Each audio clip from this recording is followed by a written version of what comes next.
Hey peeps. Sorry I haven't written a blog lately. I have been working on something quite beautiful. I'm gonna call it reignition. I've recently learned about a process that can be used to transform the way we do politics. Because obviously we've been doing it wrong for the last 100 years or so. And so, like, some of the problems that we have are how parties collude to gain power over independent people. In a government, you can't really have your own independent thought because the party has the advantage over you, right? They put their people into each constituency so that they can gain power over all of the independents. We have other issues. We have our fear of shills. We've burned all our leaders at the stake. And as the law of nature would have it, our group has been split in two. And we're now choosing between the right and the left again, right? Not literally the right politically and left politically, but it's two extremes, right? Because whenever you have people rejecting leadership because they don't like the way they're doing things, the people who are going to rise up first and say, look, we're going to go this way, are going to be people of the very opposite mind. So now we're left with choosing between two extremes, and a lot of the people who were somewhere in the middle were burned at the stake a long time ago. We're shooting ourselves in the feet. And anyway, I came across a process from reading a book called More Equal Animals. You might understand that pun comes from The Animal Farm, George Orwell. I really encourage you to read that book if you like reading. You don't have to, but I hope I can get across the ideas from the book. And if you really can't read it, that you'll understand it still. So this is a new idea that I want to present, which I got from reading from this guy that I've been following a very long time, ever since I got into blockchain. He has been trying to solve the problems of our governance system for a very long time and bring the power back to the people. So he's been designing systems that can do that, mostly through technology, but he's now written a book on how we can do this without technology. And we're going to get to that. We're going to talk about that, but first I want to summarize where we've COVID. First, I want to summarize how far we've got so far. So if you didn't know, I'm writing a blog called How to Escape a Cult That's Taken Over the World. So have you ever had to work in a company before where you always had to be happy, and if you weren't, you had to pretend to be, or you'd lose all chance of ever progressing, or potentially even lose your job, or all chance of promotion because you provided like some critical feedback? Working at Facebook has been compared to this type of cult. This is because they use a peer review system, and it pressures employees to forge friendships with colleagues at every possible opportunity. So it means there's no authenticity with relationships, no trust, and no room for criticism. Having a bad relationship or giving somebody critical feedback could lead you with a bad peer review. If you think about where this concept of peer reviews comes from, is also interesting. It's been a formal part of scientific communication since the first scientific journals appeared more than 300 years ago. Okay, so science uses this. The science industry uses this peer review system. So it's no wonder we are where we are. So back to Facebook. Doesn't it sound like a dream come true? To work for a company where you don't have to seek happiness anymore. You're surrounded by people who constantly appear to be happy, never have a complaint, and even when there's something to complain about, it's kind of like the social credit system of China, right?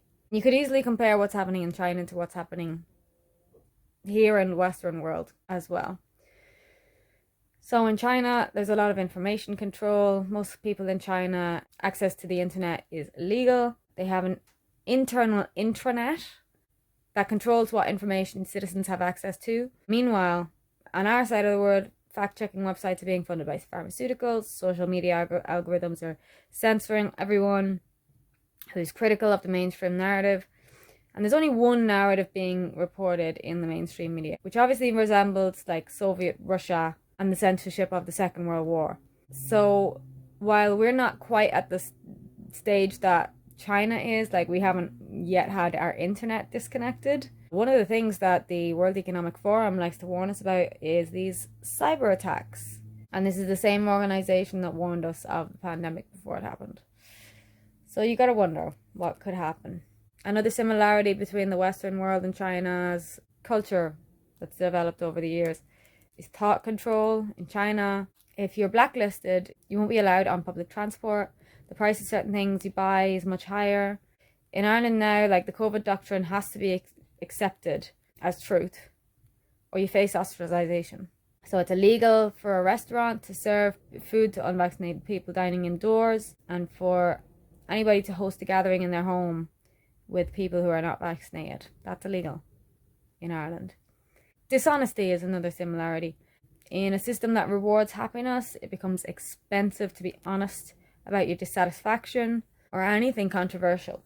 In our side of the world, like, people have just got used to lying. They're lied to by the authorities, and it's a coping mechanism to act as though you're happy, even if you're not. Behavior control. The social credit system incentivizes certain behaviors and disincentivizes others.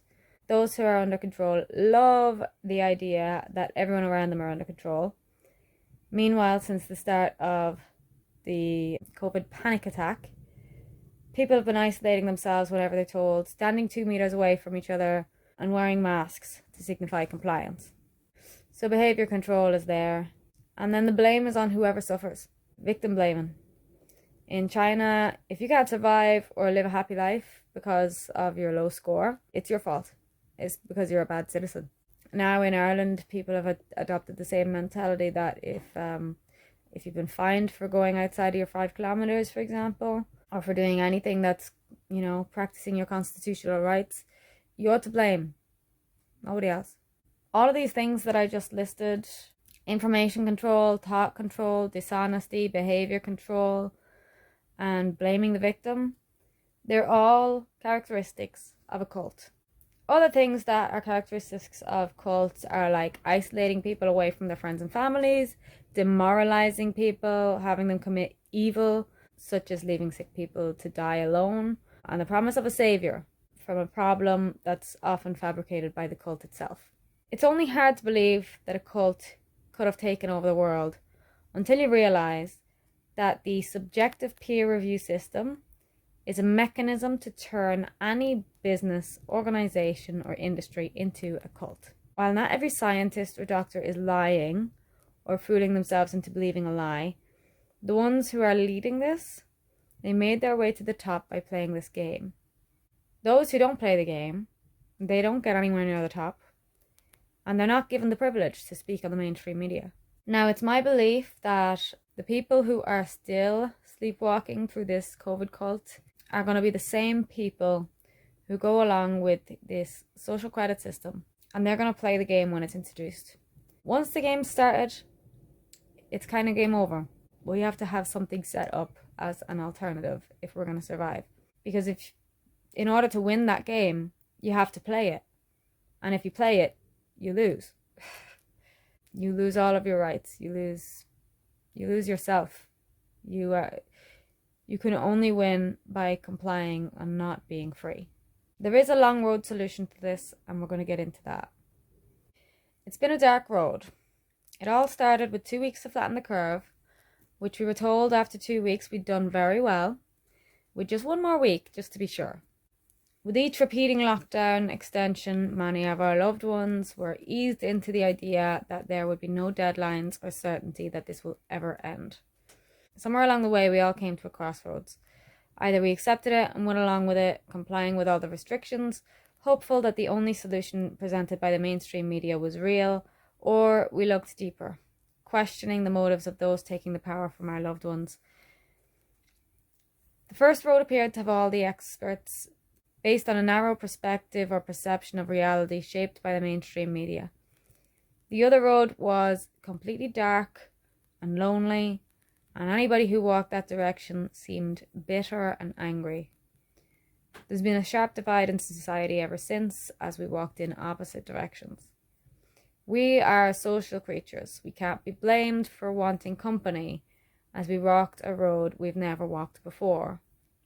In the direction we took, we had no company, not even each other. Even though so many of us took that same road, the volume of masks blocked our view of our extended family on the same path. The blind could see our anger, but not the deception we were angry about. They just accepted the ongoing and impending loss of laughter, liberty, life. We know staying inside doesn't stop us decaying, and waiting for life is as irrational as waiting for death. We lost friends, some through their indoctrination into a deceptive cult that convinced them to shaft us, and others through untreated sickness and suicides. Demoralization is a process of psychological warfare used to lower the moral standards and behaviors, to gradually and permanently break the human spirit. We were expected to leave our elderly loved ones alone, to die. We lost faith in humanity as people lived up to that expectation, and that is something we may have to forgive. When a person no longer knows what they stand for because of what they did, when their judgment was clouded by fear, they have a choice. They either have to face their shadow and accept the challenge of defeating their own weakness, or turn the other way and reject all and any information that may force them to face that shadow. Most people are cowards. Whether you're here because you took that dark and lonely road, or because you faced that dark shadow of yours, we appreciate and need your courage. You may still have shadows to face for us to get through this. We're all under spiritual attack, and that's causing some of us to lose sight of what we've actually achieved so far. What you may not realize is that by networking and connecting with our fellow comrades, we are gradually learning what skills and resources we have among us and what is in demand that we can bring to the table. What we build together will be built by the most courageous people in the world. But what are we going to build and how? We're going to get to that. But let's start with one of our greatest weaknesses. A fundamental ingredient of the solution that I plan on proposing through this blog is community and human networks. So I've provided a directory here of organizations that are already in existence. I will link that. You can find that article. But one thing I want to make clear to people, and I think this is what's frustrated a lot of people, is that we have the wrong idea about what we're doing. We think what we're doing is going to do something that it's not. I think a lot of people have the perception of that the goal is to have government reverse legislation. And if that's the case, then you still have too much faith in our political system. Protests are not the solution. Politics is not the solution. And violence is definitely not the solution. Every system that we depend on, every institution, has to be replaced. What we need is an alternative economic and societal structure that works so well that all of the people and businesses that we fear to be forever indoctrinated by this cult will choose us instead of them. The solution I'll be proposing is a system that can be returned to a state at which it was working well if the system becomes corrupted, so as to make corrections that would prevent that corruption. Believe it or not, the power to do that comes from community, and it all starts with networking. Get to know your comrades and think about what we need and what you can bring to this community. And this is what I call step one in the whole process, is know your comrades. So step one to escaping a cult that's taken over the world is to know you're not crazy, know you're not alone, and know your comrades. If you have a really good idea that nobody else is doing, start a community. Start bringing people together around a shared motive. There are so many organizations that you can get involved in.